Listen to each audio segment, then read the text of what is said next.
कितने हाइट की है? 100 मीटर। 100 मीटर हाइट की एक बिल्डिंग है, ठीक है। उस बिल्डिंग के ऊपर से, ये ग्राउंड लेवल मान लेते हैं, उस बिल्डिंग के ऊपर से क्या किया जा रहा है? एक स्टोन को गिराया जा रहा है, ठीक है। मैं एक ही साथ दोनों दिखा देता हूँ। इस केस में क्या हो रहा है? एक स्टोन ऊपर से गिराया जा रहा है, फॉल कर रहा है, ठीक है, और एक स्टोन को नीचे से थ्रो किया जा रहा है, ठीक है। और दोनों मान लो किसी एक पॉइंट में आके हवा में मीट करता है, ठीक है। तो ये है जो स्टोन नीचे आ रही है और ये वाली स्टोन जो है वो ऊपर जा रही है। तो बोला गया है कि ये जो स्टोन ऊपर की तरफ जा रहा है, इसको ऊपर की तरफ थ्रो करने के लिए वेलोसिटी कितनी लगाई है? वेलोसिटी उसकी है, इनिशियल वेलोसिटी है 25 मीटर पर सेकंड, ठीक है। ये क्या मान लेते हैं? U2 मान लेते हैं। और जो स्टोन ऊपर से गिराया जा रहा है उसकी इनिशियल वेलोसिटी क्या होगी? वो तो इनिशियली रेस्ट में था, तो उसकी इनिशियल वेलोसिटी क्या होगी? 0 मीटर पर सेकंड, ठीक है। अब ये वाली स्टोन नीचे आ रही है, तो इसमें जो है G क्या होगा? पॉजिटिव। और ये स्टोन क्योंकि ऊपर जा रही है, ऊपर जाने वाली स्टोन के लिए G क्या होगा? नेगेटिव। क्वेश्चन में ये निकाल रहे हैं कि when and where the two stones will meet. तो व्हेन का मतलब कब, दैट मींस व्हेन से हम क्या निकालेंगे? टाइम। वेयर मतलब कितने ऊपर मिलेंगे। तो वो क्या पूछ रहा है वहां से? हमें डिस्टेंस पूछ रहा है, मतलब S और T निकालना है। तो हमारे पास तीन इक्वेशंस हैं, P equal to U plus GT, second one S equal to UT plus half GT square, and third one twice GS equal to B square minus U square. First, second and this one is the third equation, ठीक है।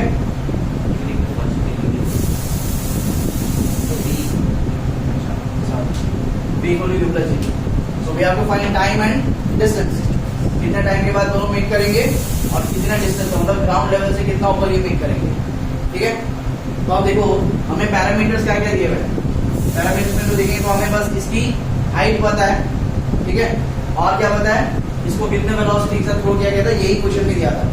तो जो stone ऊपर से गिराया जा रहा है उसको देखो थ्रो नहीं कर रहे हैं, उसको ग्रस क्या किया गया था? होल्ड किया गया था, उसको जस्ट छोड़ा गया, फॉलिंग डाउनवर्ड्स, ठीक है। तो फॉल कर रहा है, दैट मींस उसकी इनिशियल वेलोसिटी 0 होगी, इनिशियली वो रेस्ट में है। तो देखो, so the stone falling downwards,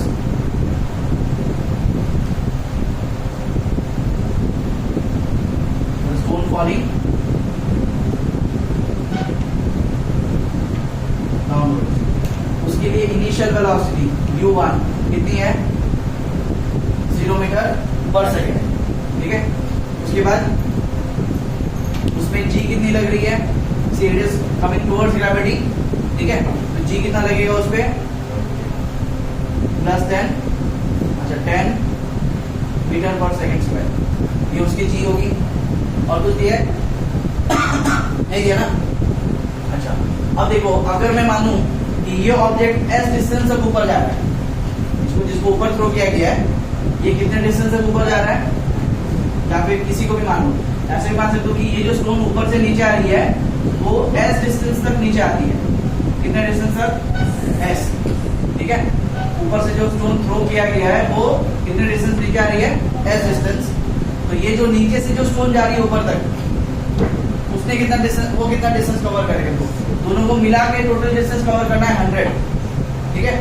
तो नीचे से जो स्टोन जा रही है, ठीक है, उसके लिए वो कितना डिस्टेंस कवर करेगी? अगर मान लो तुमको ये कॉन्सेप्ट समझना है तो उसके लिए तुम ऐसा भी कर सकते हो, वो S डिस्टेंस कवर कर रहा है और नीचे से जो स्टोन जा रही है वो कितना डिस्टेंस कवर कर रही है? S1। या फिर इसको ऐसा ले लो, ऊपर से आने वाली स्टोन S1 डिस्टेंस कवर कर रही है और नीचे से जाने वाली स्टोन जो है वो S2 डिस्टेंस कवर कर रही है। तो अल्टीमेटली देखो S1 plus S2 equal to क्या आएगा? टोटल डिस्टेंस आ जाएगा, कितना आएगा? 100 मीटर्स आ जाएगा, ठीक है। सो इसके लिए डिस्टेंस हमें नहीं पता, ठीक है। और टाइम टेकन ले लेते हैं T, लेट डिस्टेंस कवर्ड किसका ले रहे हैं? मतलब स्टोन फॉलिंग डाउनवर्ड्स। तो डाउनवर्ड जो गिरा था उसने कितना डिस्टेंस कवर किया है? 2 जो ऊपर से नीचे आया उसने कितना डिस्टेंस कवर किया है? S1। कितना डिस्टेंस कवर किया? S1।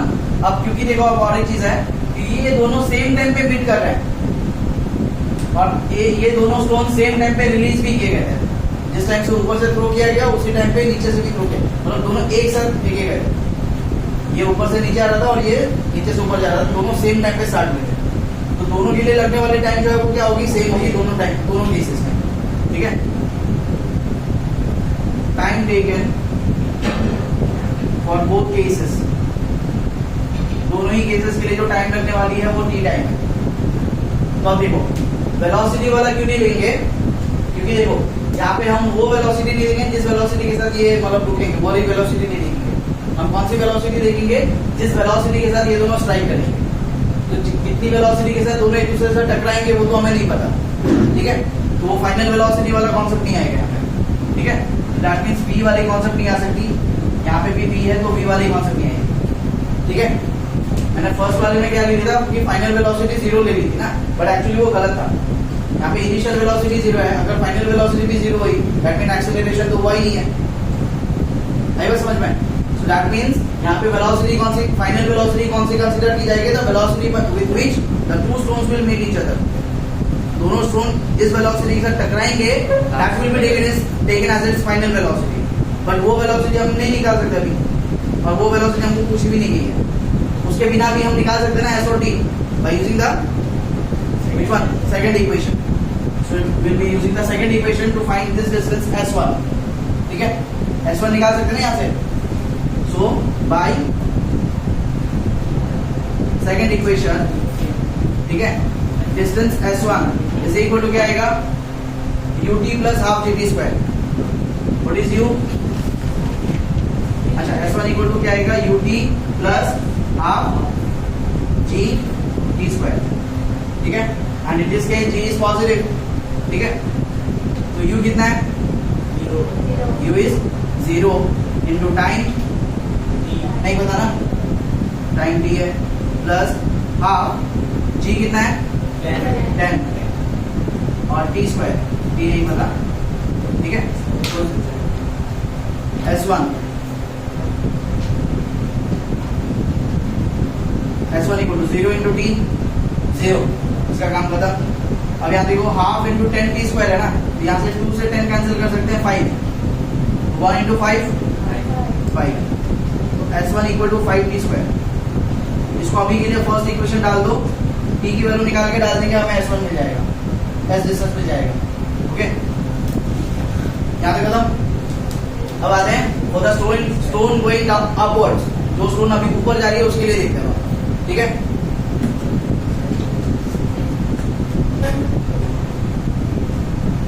for the stone going upwards, अब जो ऊपर जा रही है उसका देखते हैं। अब जो स्टोन ऊपर को भेजी जा रही है उसकी इनिशियल वेलोसिटी कितनी है? u2 that is equal to 25 metre per second. ठीक है, अच्छा यहाँ पे u1 आएगा।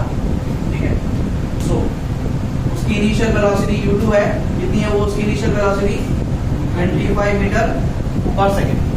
ठीक है, फिर वो स्टोन ग्रेविटी के अगेंस्ट जा रही है, तो g will be taken as minus, इधर कितना लिया था वही लेना, यहाँ पे g कितना लेता है 10, यहाँ पे ले लोगे minus 10 metre per second square. ठीक है, क्योंकि वो स्टोन अगेंस्ट ग्रेविटी जा रहा है इसलिए g नेगेटिव है। आफ्टर दैट अब इसके लिए भी देखो सेम टाइम t रहेगा। ठीक है, और ये वाली स्टोन जो नीचे से ऊपर जा रही है वो कितना डिस्टेंस कवर कर रही है? s2 distance covered equal to s2 आएगा। ठीक है, अब देखते हैं, तो यहाँ पे फिर से हम s2 निकालेंगे distance by using the same formula, by using same equation. ठीक है, so by second equation s2 equal to क्या आएगा? u2 into T plus half g t square आएगा इसके केस में। ठीक है, इसकी इनिशियल वेलोसिटी u2 है, टाइम तो सेम है दोनों में, और g इसमें क्या लग जाएगी? इसमें नेगेटिव। तो अब देखते हैं s2 इक्वल टू u2 कितना है? 25 into T plus half into g का वैल्यू -10 टी स्क्वायर। ठीक है। तो देखो S2 equal to 25 into T 25 T plus minus 2 से 10 काट सकते हैं 2 into 5 10 so it's plus minus minus आ गया 1 इंटू 5 टी स्क्वायर। तो ये क्या है, ये S2 है, ठीक है। अब इसको मैं क्या ले लेता हूँ, सेकेंड इक्वेशन। अब ध्यान से देखना, मैंने क्या बोला था कि S1 ऊपर से आने वाली स्टोन डिस्टेंस कवर कर रही है और S2 डिस्टेंस कवर कर रही है नीचे से जाने वाली स्टोन। तो अगर मैं दोनों के डिस्टेंसेस को ऐड कर दूं क्या मिल जाएगा मुझे, 100 मीटर मिलेगा ना। So now S1 plus S2 equal to क्या आएगा 100 मीटर्स। तो S1 का वैल्यू मुझे यहाँ से क्या मिल रहा है 5 टी स्क्वायर। S1 का वैल्यू क्या मिल रहा है 5 टी स्क्वायर प्लस S2 का value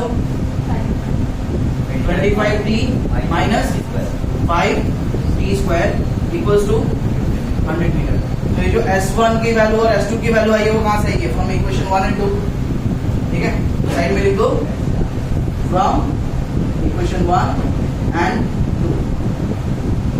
so now 5 t square minus 5 t square got cancelled, 25 कहां जाएगा 100 की तरफ, यहाँ पे क्या रह गया t and t is equal to 100।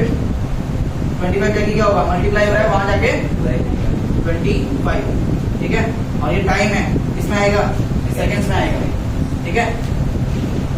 तो 25 इंटू 4 100 आता है, तो टाइम मिल गया कितना 4 सेकंड्स। मतलब ये दोनों स्टोन्स रिलीज होने के 4 सेकंड के बाद दोनों स्टोन्स यहाँ पे मीट करेंगे, ठीक है। अब हमें क्या निकालना, वेन तो मिल गया है ना। तो वेन मतलब वेन पूछेगा तो क्या बोल सकते हैं अभी 4 सेकंड, 4 आफ्टर 4 सेकंड तक two stone will meet each other. Now the question is where, second part. तो वेयर में हम क्या निकालेंगे कि ग्राउंड से कितना ऊपर मीट कर रहे हैं, ठीक है। तो ग्राउंड से कितना ऊपर मीट कर रहे हैं, ग्राउंड से S2 डिस्टेंस ऊपर मीट कर रहे हैं ना। जस्ट फाइंड S2 का इक्वेशन बना रखा है, second equation. We have to just put the value of t का वैल्यू मिल चुका है, t का वैल्यू हम यहां डाल देते हैं, S2 मिल जाएगा। तो हम बता सकते हैं कि ग्राउंड से कितना ऊपर ये दोनों स्टोन्स मीट कर रहे हैं, ओके।